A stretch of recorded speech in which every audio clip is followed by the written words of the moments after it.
Donc je donne la parole à Alice Dos Santos et Manuela Lequelec pour évoquer le directeur de la revue, le directeur d'un droit social très présent depuis ce matin dans nos rencontres.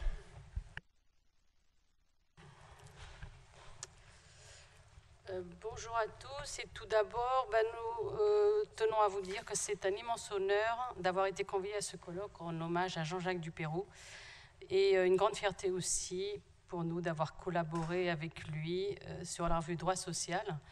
Et après son arrêt en tant que directeur, nous avons gardé une amitié et ça c'était vraiment important pour nous et ça l'était pour lui aussi, je pense. Pour ma part, une collaboration de plus de 25 ans avec la revue Droit Social.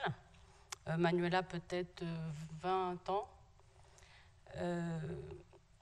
Alors, bon, c'est un exercice nouveau pour nous et nous comptons sur votre indulgence.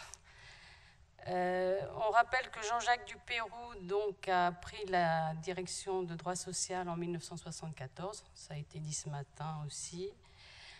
Donc jusqu'en 2011, dernier numéro décembre 2011. Et alors on parlera après des couvertures, mais effectivement, c'est son dernier numéro, un numéro de 175 pages. Il y avait toujours de la couleur dans les couvertures, mais là, voilà, il avait décidé qu'il n'y aurait pas. C'était ça, Jean-Jacques aussi. C'était sa façon à lui de tirer sa révérence, je pense. Comme nous l'a dit si justement Marie-Ange Moreau, qui malheureusement n'a pas pu venir, on la cite, Jean-Jacques avait la langue acérée sur les collègues. Il faut aussi le dire, et je l'entends d'où il est, à commenter cette journée. Et puis Jean-Jacques avait un regard toujours très critique sur ce genre de manifestation. Alors maintenant, si on parle du directeur de la revue, ça a été aussi abordé à plusieurs reprises. Il était exigeant vis-à-vis des contributions qu'il publiait donc dans la revue. Combien de fois certains d'entre vous ont reçu plusieurs courriers, plusieurs appels, même pendant le week-end. Il n'y avait pas de repos. C'était, voilà. Alors des messages très longs qui parfois donnaient lieu à un deuxième, voire un troisième appel. Une inquiétude de sa part pendant le week-end et j'ai eu droit aussi à un appel dimanche. Une grande angoisse de sa part. Donc il passait du temps à réécrire ses articles. J'ai ici un de ses derniers articles avec des collages 4-5 épaisseurs de papier. Voilà, il relisait indéfiniment et il voulait que ce soit tellement parfait. Mais il le faisait aussi avec vous, auteurs. C'est que, comme ça a été abordé aussi, c'est qu'il voulait publier l'article, mais il fallait qu'il y mette son intervention et il réécrivait, comme il disait. J'ai passé le week-end à réécrire l'article de monsieur un tel, de madame un tel. Donc, pointilleux jusqu'à la virgule près. Il l'était quand il réécrivait vos articles, mais il l'était aussi lorsqu'il faisait les bons à tirer. Il écrivait lui-même régulièrement dans la revue, et n'ayant pas d'ordinateur, ayant peur de ces machines, comme il disait, donc c'était ces petits manuscrits que nous recevions. Ces articles, donc, écrits avec sa petite écriture, dont je vous avoue qu'au départ, pour moi, c'était hyper compliqué. Très petit, mais au fil du temps, ça devenait fluide. On s'habituait à son écriture. Toujours dans la perfection, que ce soit pour lui, que ce soit pour les auteurs, et toujours une inquiétude concernant est-ce que je vais avoir de quoi faire le prochain numéro. Et il arrivait parfois qu'il ait l'impression que il n'aurait pas assez de matière, et donc c'était panique. Et il écrivait à certains d'entre vous qui êtes là, des appels au secours. Il me faut du texte. Et puis, finalement, on se retrouvait avec des tas d'articles.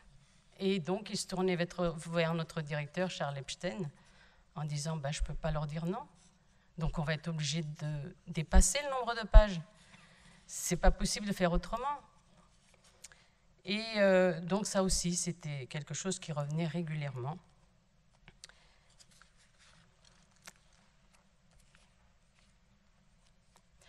Alors la revue, il l'a menée de main de maître. Il disait, et on avait bien compris que c'était le bébé de sa vie. Il y a consacré beaucoup de son temps, invitant régulièrement des auteurs chez lui, avenue du Maine. Certains ont connu son célèbre Gros Chat. Et lorsqu'il pensait à un numéro spécial, là, c'était des lettres et des lettres qui étaient envoyées. Alors, quand il nous appelait en disant « Il me faut des timbres, il me faut des timbres, j'ai plein de lettres à envoyer, il me faut des timbres ». Donc, c'était par centaines, les timbres. Et c'était une fois par mois, à peu près. On peut parler à présent des couvertures. Manuela, tu prends la suite. Je vais prendre le micro d'Alice, comme ça sera plus simple. Donc, bonjour à tous, ou rebonjour. Comme l'a dit Alice au début, soyez indulgents, c'est notre premier exercice. Donc, c'est pas facile. Je vais essayer de faire au mieux. Enfin, on essaye de faire au mieux. Donc, on disait les couvertures. Les couvertures. Parlons-en des couvertures. C'était des moments vraiment extraordinaires quand on y pense. Le choix de la photo. Alors, le choix de la photo, c'était terrible. Je ne sais pas si vous vous souvenez des couvertures de droit social, quand on n'était pas chez Dalloz, mais alors c'était quelque chose. On voyait notre ancien directeur des éditions techniques économiques partir comme ça, d'un seul coup, avec son appareil photo, parce que Jean-Jacques, il me faut des couvertures, il me faut des couvertures. Donc c'était quelque chose, hein. Je vous avoue, je ne sais pas si vous vous en souvenez, mais c'était vraiment, avec du recul, c'était vraiment des photos particulières. Donc il allait au jardin du Luxembourg, il photographiait les arbres, les feuilles, au gré des saisons. Il faisait des photos de tissu. Ça ne se voit peut-être pas, mais c'était du tissu aussi. Donc, quand il revenait, Jean-Jacques exigeait que les photos soient tirées sur du papier en taille réelle pour qu'il voit le véritable aperçu lorsque la revue serait sortie. Je ne sais pas si vous vous souvenez. Alors, beaucoup de tirages photos. Hein. Ce n'était pas un tirage, deux tirages, c'était, je ne sais pas, 10, 15, 20 tirages. Il fallait qu'il voit toutes les photos. Donc, on peut aussi, je ne sais pas si vous vous souvenez, il avait un penchant pour le rouge. Il aimait beaucoup les couvertures rouges. D'ailleurs, Dalloz a continué, la couverture est rouge. Qu'est-ce qu'on peut dire d'autre? Alors, Alice en a parlé tout à l'heure, sa dernière couverture est blanche, et ça nous a tous surpris. Alors, on s'est dit, c'était le blanc, quelque part, ça peut être le deuil. Est-ce que ce n'était pas le deuil de sa dernière revue? Je vous laisse méditer. Alors, il y avait aussi le nombre de pages, tu en as parlé tout à l'heure. C'est vrai qu'aujourd'hui, on est limité à un certain nombre de pages. Il s'est toujours battu avec l'ancien directeur des éditions techniques pour avoir des pages et des pages et des pages. Même si des fois, il avait peur de ne pas avoir assez de matière, on arrivait des fois à du 120, 130, voire là, le dernier, 175 pages. Donc, combien de courriers il a envoyé aussi. Quand il avait une idée en tête, enfin, vous le savez tous, il lâchait rien, ça.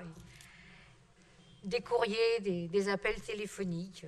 Mais bon, en fait, on rabâche un peu parce que tout le monde connaissait un peu Jean-Jacques et tout ça, ça a déjà été dit. Puis bon, les colloques, tu parles des colloques? Oui. Donc, il est à l'origine des colloques de droit social. On en a aussi parlé ce matin. C'était des salles pleines. Et puis, les étudiants aussi, c'était important que les étudiants soient là.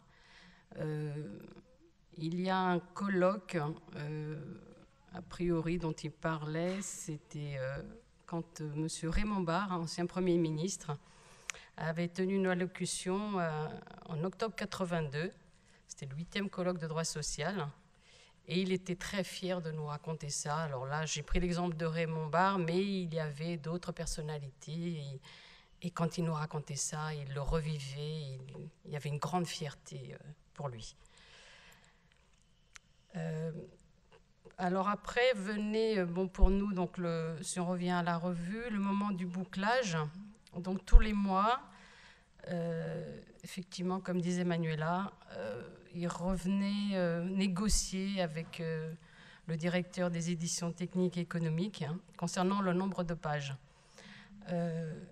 Les autres revues que l'on en avait 4 autres, étaient limitées à 64-72. Mais pour Jean-Jacques, évidemment, le 100 pages, on tolérait. 120, ben oui, s'il faut, on va jusqu'à 120. On explosait les compteurs, mais pas de problème. Alors, son exigence concernant la date de remise de manuscrits aussi, il vous faisait la guerre à ceux qui ont écrit, ceux qui sont présents. Mais c'était aussi pour nous, voilà, c'était important de s'y tenir et lui-même se libérer dès qu'on arrivait à une semaine avant la fin du mois. Il se libérait complètement pour être là pour le bon à tirer. Et donc il venait 2, 3, 4 fois et jusqu'à la dernière virgule, il relisait et on recorrigeait jusqu'il n'y ait plus aucune intervention de sa part. Donc parfois il restait un après-midi. Et une petite anecdote, une fois, ma fille était là, c'était les vacances scolaires, et elle faisait donc quelques devoirs. Et en attendant qu'on fasse ses dernières corrections, il s'est installé à côté d'elle et il a fait les devoirs avec elle. J'avais trouvé l'image très touchante.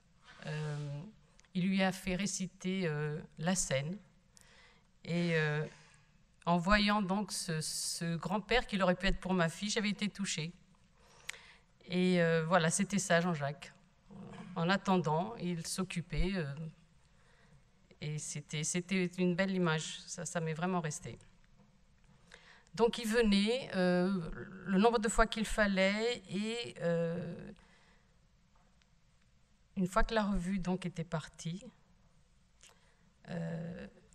ça donnait donc lieu à quelques déjeuners au restaurant.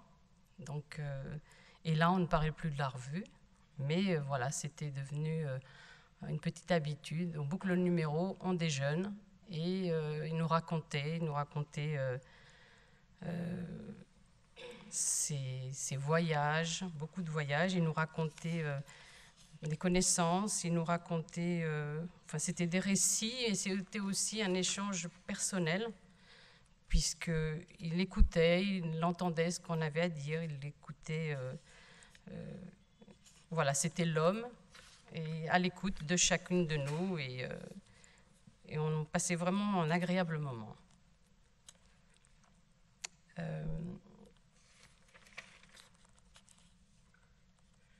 À toi. Eh bien, écoutez, ça va être la fin de notre intervention parce que tout le monde en a dit beaucoup et c'est vrai qu'on ne peut pas rabâcher comme ça. Bon, alors quand il a décidé de lâcher la revue, on ne vous cache pas qu'on n'y croyait pas, qu'on ne voulait pas. On s'est même dit qu'est-ce que va faire Jean-Jacques après la revue. On avait peur pour lui aussi. Bon, ça s'est très bien passé, on est ravis. Il a tout fait pour qu'on soit repris toutes les deux ensemble. C'est lui qui a choisi son successeur. Il voulait absolument qu'on soit dans de bonnes conditions. Donc il a choisi Dalloz. Et puis on a continué à le voir. C'est l'amitié qui a pris le dessus sur le directeur de revue. Donc, comment dire, c'est très émouvant. On a gardé donc le contact, on a plusieurs fois déjeuné avenue du Maine avec Catherine, qu'on salue. Et on peut affirmer qu'il avait gardé l'œil critique vif, qu'il avait gardé toute sa mémoire, toute sa tête. Et voilà, on dit que c'est un homme d'une très grande intelligence, mais ça, tout le monde l'a reconnu.